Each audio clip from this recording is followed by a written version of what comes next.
नमस्कार मंडळी, आज आहे 17 जानेवारी. बघू शकता आज मिरच्या वगैरे मी ज्या मार्केटमधून आणल्या होत्या त्या वाळायला ठेवत आहे. वरती अर्धा किलो मिरची आणलेली आहे. ही खूप अशी तिखट मिरची आणलेली आहे कारण की याची मला करायची होती लसणाची चटणी. आणि मी काही लसणाची चटणी करून ठेवणार आहे आणि काही तशाच सुक्या मिरच्या भरून ठेवणार आहे बरणीमध्ये वाळवून. बघू शकता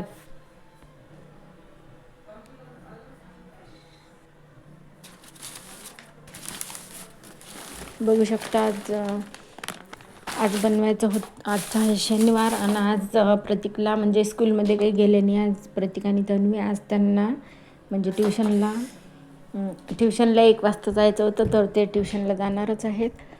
तर हे मी मिरच्या आधी सुकवायला वरती ठेवत आहे आणि त्याच्यानंतर मग म्हणजे 11 वाजलेले होते आणि यांना प्रतीकला तन्वीला जायचं होतं. तर मी आधी पनीर वगैरे आणून घेतलं. हे बघू शकता पालक किती मस्त ताजा पालक आहे. आणि आता म्हणजे हिवाळ्यातच आता पालक आपल्याला असा पाहायला मिळणार आहे आणि उन्हाळ्यात काही ताजा पालक जास्त भेटत नाही. तर बघू शकता आता पनीर वगैरे आणलेलं आहे. 1 पाव पनीर आणलं, 2 टाईम होऊन जाते त्यांचं. राहिली भाजी तर उद्या पण होऊन जाते. पनीरची भाजी प्रतीकला खूप आवडते आणि तन्वीला पण आवडतेच.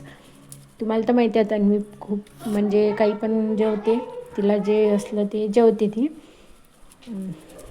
तर सगळं तिचं हे नाही प्रॉब्लेम जेवायचा. प्रतीकलाच पाहिजे असते, जे त्याला आवडतं ते त्याला पाहिजे असते, पण तो हट्ट काही करत नाही की मला हेच पाहिजे म्हणून. तर मग कसं लेकरू जर जेवलं नाही तर आपल्याला पण काही चांगलं वाटत नाही, तर मग लेकराला काय द्यावं लागते. तर मी देत असते त्या माझ्या लेकराला, माझ्या प्रतीकला करून. आणि त्याच्यासोबत तन्वी पण जेवते. आणि हे कणिक वगैरे मळून घेतली मी. त्याच्यानंतर मग केली पालक पनीर बनवायची भाजी तयारी. पालक वगैरे मस्त स्वच्छ 1 पाव घेतला होता. अर्धा पाव पालक मी पनीरमध्ये टाकला, अर्धा पावची डाळ पालक केलं आणि बाबासाठी माझ्यासाठी आणि भात वगैरे केला. आणि त्याच्यानंतर हे कणिक मुरायला ठेवून दिली. पालक मस्तपैकी स्वच्छ धुवून चिरून घेतला. हे बघा तन्वीचा अभ्यास चालू आहे, ट्युशनची टेस्ट आहे म्हणून. आणि ती म्हणतो ती आई लवकर कर स्वयंपाक, मला जेवायचं आहे. आणि तिला लवकरच भूक लागून जाते. बघू शकता आता आज मी पाणी घेतलेलं आहे पालक वगैरे धुवायसाठी. आणि त्याच्यानंतर मग मातीचं इतकं पाणी निघते ना, तर ते पाणी मी टाकून दिलं. त्याच्यानंतर मग दुसरं पाणी घेतलं स्वच्छ आणि त्याच्यामध्ये पनीर पण धुवून घेतलं स्वच्छ. अर्धं पनीर मी चिरलं आणि अर्धं पनीर किसून घेतलं. आणि अशी मी पनीरची भाजी बनवली होती. आणि डाळ पालक पण बनवला होता थोडासा. आणि भात बनवला होता, चपात्या बनवल्या होत्या. असं होतं आजचं जेवण.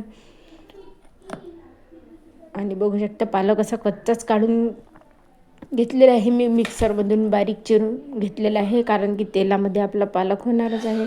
आणि टोमॅटो, कांदा आणि लसूण हे सर्व एकत्र काढून घेतलं होतं आणि पालक वेगळा काढून घेतला होता. टोमॅटो, कांदा, लसूण हे आधी मी तेलात होऊ दिलं. नंतर मग त्याच्यानंतर ते जे आपलं पालक असते तर ते पण टाकून दिलं, ते पण होऊ दिलं. त्याच्यानंतर मग मीठ वगैरे टाकलं, चवीप्रमाणे तिखट टाकलं आणि मस्तपैकी आपली भाजी रेडी झालेली होती. हे बघू शकता मी पनीर किसून घेतलेलं आहे आणि काही चिरून पण घेतलेलं आहे, तुम्हाला तर सांगितलेलंच आहे. आणि जी भाजीला कढई ठेवली होती त्याच्यात मी तळून पण घेतलं होतं पनीर. जे तुकडे होते ते आणि किसलेलं होतं ते तसंच टाकलेलं आहे. ते काही मी तळलेलं नाही कारण की त्याच्यामध्ये पूर्ण तेल चाललं जाते, ते काही निघत नाही म्हणून मी तुकडे होते ते तळून घेतले आणि जे किसलेलं होतं ते तसंच टाकून दिलं. तर आजचा मिनी ब्लॉग मिनी ब्लॉग नाही, आजचा ब्लॉग तुम्हाला कसा वाटला ते कमेंट्समध्ये नक्कीच सांगा.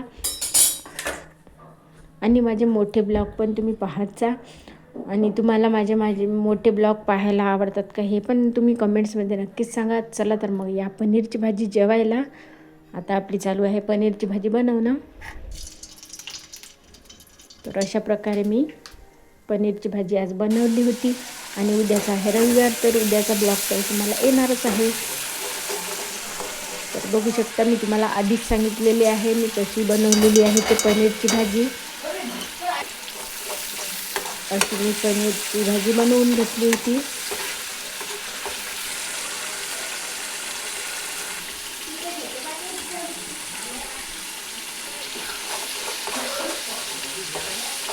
आणि प्रतीक तन्वीची स्कॉलरशिपची एक्झाम पण त्यांना द्यायची आहे. तर टीचरचा पण कॉल वगैरे आला होता. तर त्यांना मी विचारलं की तुम्हाला द्यायची आहे का स्कॉलरशिपची एक्झाम, तर ते हो बोलले दोघं पण. आता त्यांची फीज मला भरावी लागेल शाळेमध्ये जाऊन. तर हे बघू शकता आपली पनीरची भाजी तयार आहे. चला तर मग या पनीरची भाजी जेवायला, आणि चॅनलला सबस्क्राईब करायला विसरू नका. चला तर मग आज असा होता आजचा ब्लॉग. तर बाय सर्वांना, भेटूया पुढील व्हिडिओमध्ये. श्री स्वामी समर्थ.